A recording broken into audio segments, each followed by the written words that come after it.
Hello everyone, चलिए आज class 11 का लेसन फर्स्ट पढ़ने जा रहे हैं। ठीक है, ये टॉपिक कौन सी है? ये द्रव्य की प्रकृति एवं इसका वर्गीकरण। ठीक है, nature of matter and it's classification. ठीक है, ये पढ़ने जा रहे हैं। तो सबसे पहले देखिए द्रव्य क्या है। ठीक है, सबसे पहले क्या जान लेते हैं? द्रव्य। ठीक है, द्रव्य, द्रव्य को क्या कहते हैं इंग्लिश में? मैटर। ठीक है, ये क्या है? द्रव्य क्या है? देखिए द्रव्य वह है जो क्या है, जो स्थान घेरता है, जिसमें क्या होता है? द्रव्यमान होता है एवं भार होता है, और क्या करते हैं? तथा जिसका अनुभव हम अपनी ज्ञान इंद्रियों द्वारा कर सकते हैं। ठीक है, तो क्या लिख लेंगे इसमें? द्रव्य क्या है? द्रव्य वह है, द्रव्य वह है जो स्थान घेरता है, जो स्थान घेरता है, घेरता है, जिसमें द्रव्यमान एवं भार होता है, जिसमें द्रव्यमान एवं भार होता है। ठीक है, जिसमें क्या होता है? द्रव्यमान एवं भार होता है, तथा क्या कह सकते हैं?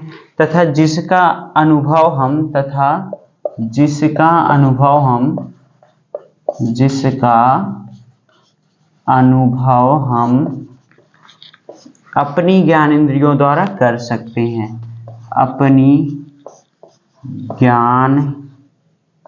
ज्ञानेंद्रियों द्वारा कर सकते हैं, द्वारा कर सकते हैं। ठीक है, उसे क्या कहते हैं? द्रव्य कहते हैं। ठीक है, ये समझिए इतना। द्रव्य क्या होता है? द्रव्य वह है जो स्थान घेरता है, जिसमें द्रव्यमान एवं भार होता है, तथा जिसका अनुभव हम अपनी ज्ञान इंद्रियों द्वारा कर सकते हैं। जैसे ये जितनी भी चीज यहाँ पे देख रहे हैं, ये क्या है? ये बुक है, मार्कर है, पेन है, ठीक है, मोबाइल है, ये सभी क्या है? ये द्रव्य हैं। ठीक है, तो जो संपूर्ण आप कह सकते, देखिए संपूर्ण ब्रह्मांड मूल रूप से दो कारकों से बना है। जो ब्रह्मांड है ये दो कारकों से बना है। ठीक है, संपूर्ण ब्रह्मांड, संपूर्ण ब्रह्मांड, ब्रह्मांड मूल रूप से दो कारकों से बना है, दो कारकों से बना है, से बना है। ठीक है, पहला देखिए क्या है? द्रव्य एवं क्या है? ऊर्जा। पहला क्या है? एक द्रव्य है, दूसरा क्या है? ऊर्जा। द्रव्य एवं ऊर्जा। जो ब्रह्मांड किस चीज से मिलकर के बना है? पहला द्रव्य और ऊर्जा से मिलकर के बना है। ठीक है, तो आपको क्या पढ़ना है? अभी केवल द्रव्य ही पढ़ना है। ठीक है, तो देखिए यहाँ पे कुछ लिखा गया था, यहाँ पे किताब में भारतीय महर्षि कणाद। ठीक है, महर्षि कणाद ने क्या बताया था कि ब्रह्मांड का निर्माण चार पदार्थ, ठीक है, अर्थात पृथ्वी, जल, अग्नि तथा वायु द्वारा हुआ है।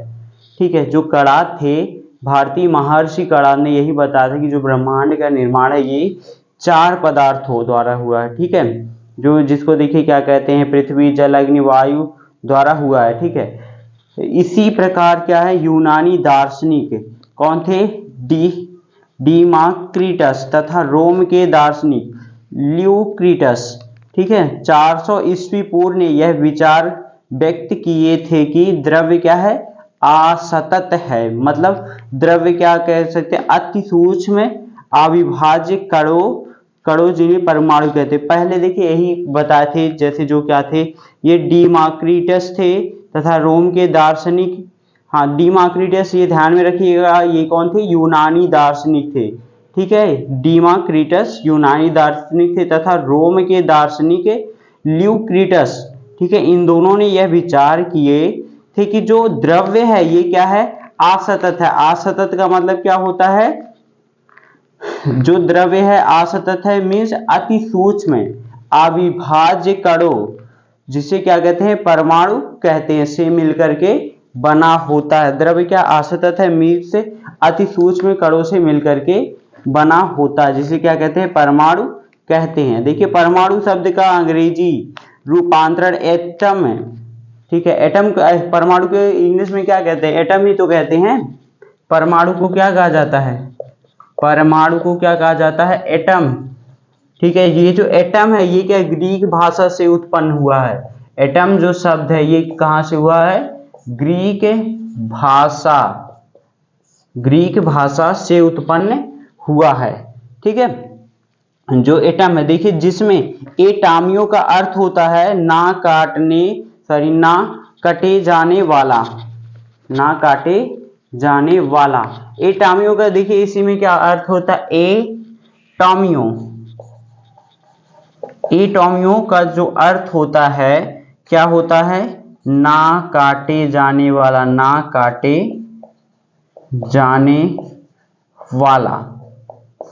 ठीक है, मतलब कि जो एटम है, एटम, एटम क्या है, एटम वह छोटा से छोटा क्या है, कण है जिसको और नहीं काटा जा सकता है, पहले यही मानते थे। ठीक है, तो देखिए यही मीन्स क्या होता है, अविभाज्य कह सकते हैं, ना काटे जाने वाला या फिर अविभाज्य होता है। पहले देखिए ये केवल क्या था, यह विचार केवल कल्पना पर आधारित थे। ठीक है, परंतु आधुनिक खोजें एवं अनुसंधानों ने इन्हें एक नई दिशा प्रदान की तथा क्या होता है, सुनिश्चित किया कि द्रव्य की प्रकृति क्या होती है, कड़ी होती है। मतलब कि द्रव्य भी क्या होता है, छोटे छोटे कण से मिलकर के बना होता है। ठीक है, अब देखिए द्रव्य का जो वर्गीकरण होता है मुख्य दो प्रकार से किया जा सकता है। ठीक है, इतना देखिए ये हो गया। चलिए इसको देखिए मिटा दे रहे हैं या फिर आ जाएगा इसी में, इसको मिटा दें। चलिए देखिए क्या है, बताएं द्रव्य का वर्गीकरण। ठीक है, ये क्या है, द्रव्य है, द्रव्य का वर्गीकरण, लिखा ही नहीं, द्रव्य का वर्गीकरण।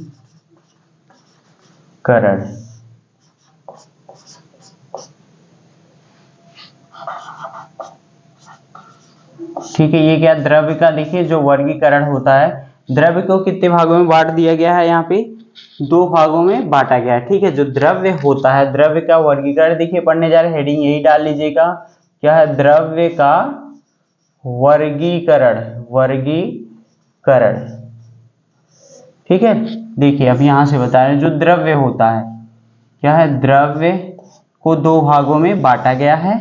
ठीक है, पहला क्या होता है, देखिए द्रव्य को दो वर्गों में वर्गीकृत किया गया है। ये कहिए पहला देखिए क्या है, ये भौतिक वर्गीकरण है, क्या है, भौतिक वर्गीकरण, वर्गीकरण है। दूसरा देखिए क्या है, ये रासायनिक वर्गीकरण है, रासायनिक वर्गीकरण, वर्गीकरण।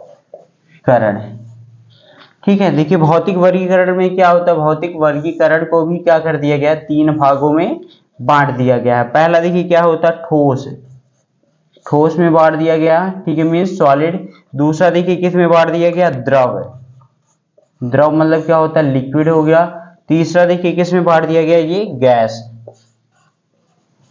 ये देखिए तो पहले ये तो 9th में भी पढ़ चुके हैं। देखिए रासायनिक वर्गीकरण को भी क्या कर दिया गया, दो वर्गों में बांट दिया गया। पहला क्या होता है, ये शुद्ध पदार्थ हो गया, शुद्ध पदार्थ। ठीक है, और दूसरा क्या हो गया, मिश्रण, दूसरा क्या है, मिश्रण है। देखिए शुद्ध पदार्थ को भी क्या कर दिया गया है, शुद्ध पदार्थ को भी दो भागों में बांट दिया गया। शुद्ध पदार्थ को भी दो भागों में, पहला क्या होता है, तत्व होता है, दूसरा क्या होता है, यौगिक होता है, यौगिक। ठीक है, देखिए तत्व को भी क्या कर दिया गया, तीन भागों में बांट दिया गया है। ये जो तत्व हैं इनको तीन वर्गों में बांट दिया गया है। मीन्स पहला क्या होती है, ये धातु होती है। ठीक है, दूसरा क्या होता है, अधातु। ठीक है, तीसरा किसमें, उपधातु, उपधातु में वर्गीकृत किया गया है। यौगिक है, यौगिक को देखिए क्या कर दिया गया, 2 वर्गों में इसको भी वर्गीकृत किया गया है। ठीक है, यौगिक को 2 वर्गों में वर्गीकृत किया गया। पहला देखिए क्या होता है, कार्बनिक यौगिक, क्या कह सकते हैं, कार्बनिक यौगिक। ठीक है, दूसरा क्या है, अकार्बनिक यौगिक, अकार्बनिक यौगिक। ठीक है, कार्बनिक यौगिक और अकार्बनिक यौगिक, ये देखिए क्या है, मिक्सर है। मिक्सर भी क्या होते हैं, 2 प्रकार के होते हैं। ठीक है, मिश्रण पहला देखिए कौन सा होता है, ये समांगी मिश्रण है, समांगी मिश्रण। दूसरा क्या है, विषमांगी मिश्रण। दूसरा क्या है, विषमांगी मिश्रण। ठीक है, समांगी मिश्रण, विषमांगी मिश्रण है। तो देखिए ये इतना द्रव्य को क्या किया गया है, वर्गीकृत किया गया है। देखिए द्रव्य को 2 वर्गों में किया गया, पहला भौतिक वर्गीकरण, दूसरा क्या है, रासायनिक वर्गीकरण। भौतिक को क्या किया गया, ठोस, द्रव और गैस में किया गया है। रासायनिक को शुद्ध पदार्थ और मिश्रण में किया गया है। शुद्ध पदार्थ को भी 2 भागों में कर दिया गया, तत्व और यौगिक। ठीक है, तत्व को 3 वर्गों में किया गया है, धातु, अधातु और उपधातु। यौगिक को 2 भागों में किया गया है, क्या है, कार्बनिक यौगिक है, अकार्बनिक यौगिक है। मिश्रण को देखिए 2 भागों में, क्या, समांगी मिश्रण है, दूसरा क्या है, विषमांगी मिश्रण में ये किया गया है। अब चलिए देखिए यहाँ पे पहले क्या पढ़ते हैं, ये भौतिक वर्गीकरण। ठीक है, तो हेडिंग क्या डाल लीजिएगा, भौतिक वर्गीकरण। देखिए आपने हेडिंग डाल लिया भौतिक वर्गीकरण, फिजिकल क्लासिफिकेशन। ठीक है, देखिए भौतिक वर्गीकरण के आधार पर द्रव्य को मुख्यतः 3 अवस्थाओं में वर्गीकृत किया जा सकता है। ठीक है, भौतिक वर्गीकरण के आधार पर द्रव्य को 3, ठीक है, द्रव्य को मुख्यतः 3, क्या कह सकते हैं, 3 अवस्थाओं में वर्गीकृत किया जा सकता है। ठीक है, अभी देखिए क्या पढ़ना है, 3 ही पढ़ना है। ठीक है, आपको पहला क्या है, ठोस अवस्था होती है, पहला ठोस अवस्था, पहला ठोस अवस्था होती है। ठीक है, इसको क्या कहते हैं, सॉलिड स्टेट, सॉलिड स्टेट। ठीक है, दूसरा क्या होती है, दूसरा देखिए क्या होती है, द्रव अवस्था, द्रव अवस्था। द्रव अवस्था में क्या, इसको क्या कहते हैं इंग्लिश में, लिक्विड स्टेट, लिक्विड स्टेट। ठीक है, और तीसरा देखिए क्या है, तीसरा है गैसीय अवस्था, गैसीय अवस्था। तीसरा क्या है, गैसीय अवस्था। ठीक है, इसको क्या कहते हैं, गैसियस स्टेट, गैसियस स्टेट।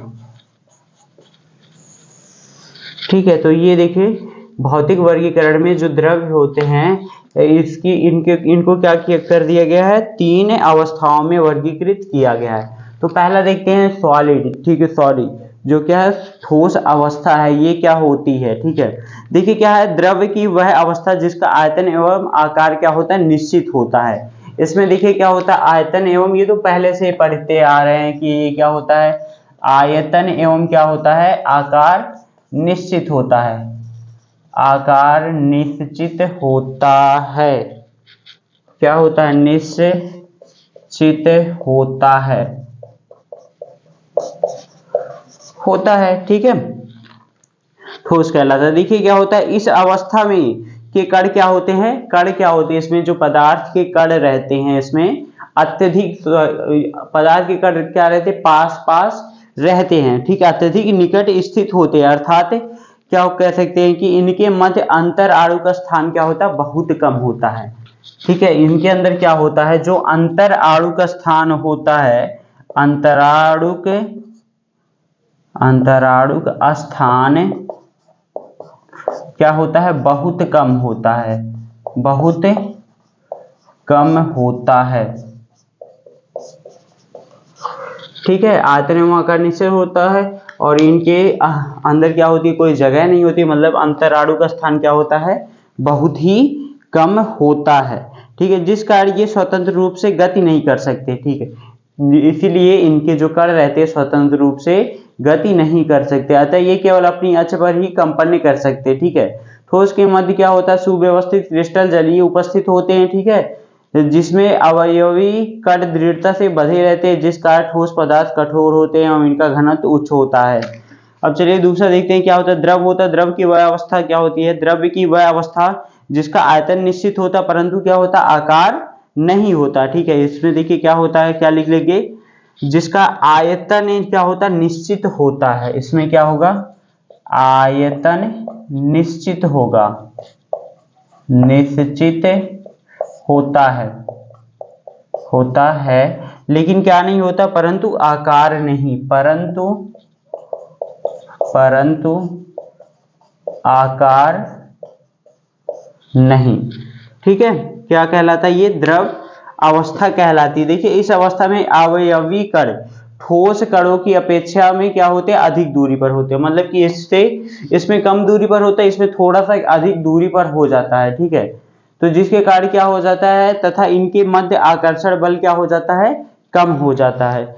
इसमें देखिए अंतराणु का स्थान क्या होता है, बहुत कम होता है।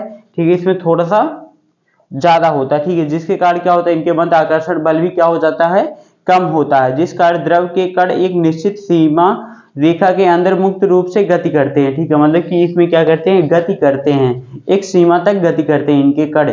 ठीक है, देखिए कणों के नियमित गति की स्थिति में रहने के कारण ये उसी पात्र का आकार ग्रहण कर लेते हैं। गति मतलब कि इसमें क्या करते हैं, जो कण रहते हैं ये नियमित गति करते रहते हैं, इसीलिए ये जिसमें रखे जाते हैं उसी के आकार का ये आकार ग्रहण कर लेते हैं। ठीक है, देखिए क्या कह रहा है, चूंकि द्रव के कण क्या होते हैं, अव्यवस्थित रूप से एक दूसरे पर फिसलते रहते हैं। जो द्रव के कण होते हैं वो क्या होते हैं, एक दूसरे पर फिसलते रहते हैं, इसी कारण द्रव में तरलता का गुण पाया जाता है। ठीक है, तो अब चलिए देखते हैं तीसरा क्या है, गैसीय अवस्था। गैसीय क्या है, द्रव्य की वह अवस्था जिसमें आयतन एवं आकार दोनों ही क्या होते हैं, अनिश्चित होते हैं। आयतन एवं आकार क्या हो जाएंगे, दोनों ही, ये तो पढ़ते हुए आए हैं, इसमें क्या हो जाएगा, आयतन एवं आकार दोनों ही क्या हो जाएगा, अनिश्चित हो जाएगा। ठीक है, देखिए इस अवस्था में द्रव्य के कणों के मध्य आकर्षण बल क्या होता है, क्षीण होता है। मतलब कि द्रव्य के कणों के दो द्रव्य के कणों के बीच का जो आकर्षण बल होता है वो क्या हो जाएगा, क्षीण हो जाएगा। ठीक है, ठीक है, देखिए क्या होता है, क्षीण होता है तथा ये दूर दूर उपस्थित होते हैं, जिस कारण ये क्या होते हैं, अनियमित बल क्षीण होता है तथा ये दूर दूर उपस्थित होते हैं, जिस कारण ये अनियमित रूप से गति करते हैं तथा उस पात्र का आयतन एवं आकार ग्रहण कर लेते हैं जिसमें इन्हें रखा जाता है। ठीक है, देखिए कणों के मध्य दूरी होने के कारण इन्हें बाहरी दाब द्वारा क्या कर दिया जाता है, संपीड़ित किया जा सकता है। क्यों, क्योंकि इनके कणों के मध्य क्या होती है, दूरी अधिक होती है, इसलिए इनको दबाया जा सकता है गैस को। ठीक है, तो ये इतना समझ गए तीनों। देखिए ये सब तो नाइन्थ में था। चलिए देखिए इसमें एक चीज और बता रहे हैं यहाँ पे। देखिए कह रहा है कि गैस तथा वाष्प में क्या अंतर होता है। देखिए गैस क्या होती है, गैस जो होती है वो साधारण ताप पर गैसीय अवस्था में रहने वाला पदार्थ क्या कहलाता है, गैस कहलाता है। मतलब कि जो साधारण ताप पर कोई भी पदार्थ है वो अगर गैस अवस्था में है उसे क्या कहेंगे, गैस कहेंगे। ठीक है, लेकिन वाष्प क्या होता है, चलिए देखते हैं। देखिए क्या होता है, साधारण ताप पर किसी अन्य अवस्था में, ठीक है, साधारण ताप पर किसी अन्य अवस्था में तथा उच्च ताप पर गैस अवस्था में रहने वाले पदार्थ को वाष्प कहते हैं। ठीक है, अब चलिए देखते हैं द्रव्य की अवस्थाओं का अंतः परिवर्तन। ठीक है, मतलब द्रव्य की अवस्थाओं का अंतः परिवर्तन ये देखेंगे। चलिए आगे क्या देखते हैं, द्रव्य की अवस्थाओं का अंतः परिवर्तन। ठीक है, देखिए तीन अवस्था होती है, पहला क्या है, ठोस है, द्रव है, गैस है। मतलब कि इनको कैसे परिवर्तन किया जाता है। अगर देखिए ठोस से गैस में परिवर्तन करना है तो क्या है, ऊर्ध्वपातन करते हैं। गैस से द्रव है तो संघनन करते हैं। फिर देखिए द्रव से ठोस है तो क्या करते हैं, यहाँ पे जमना करते हैं। फिर देखिए उल्टा यहाँ पे, अगर ठोस से क्या करना है, द्रव करना, तो क्या कर देंगे, गलन कर देंगे। ठीक है, फिर देखिए क्या करेंगे, द्रव से क्या करना है, गैस है तो क्या करेंगे, यहाँ पे वाष्पन करेंगे। ठीक है। अब गैस से क्या करना है, ठोस है तो क्या करेंगे, इसको दृढ़ीकरण करते हैं, ठीक है, तो ये हो जाएगा।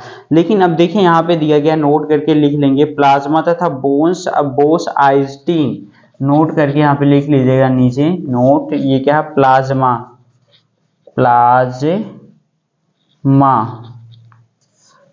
प्लाज्मा तथा बोस आइंस्टीन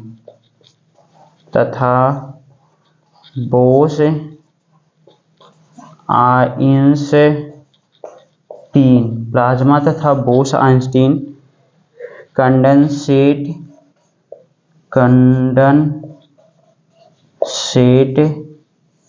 द्रव्य की दो अन्य अवस्थाएं हैं, दो अन्य अवस्थाएं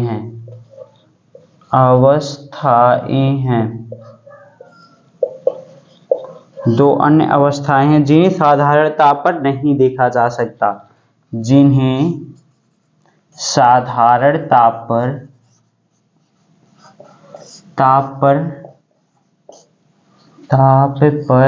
नहीं देखा जा सकता,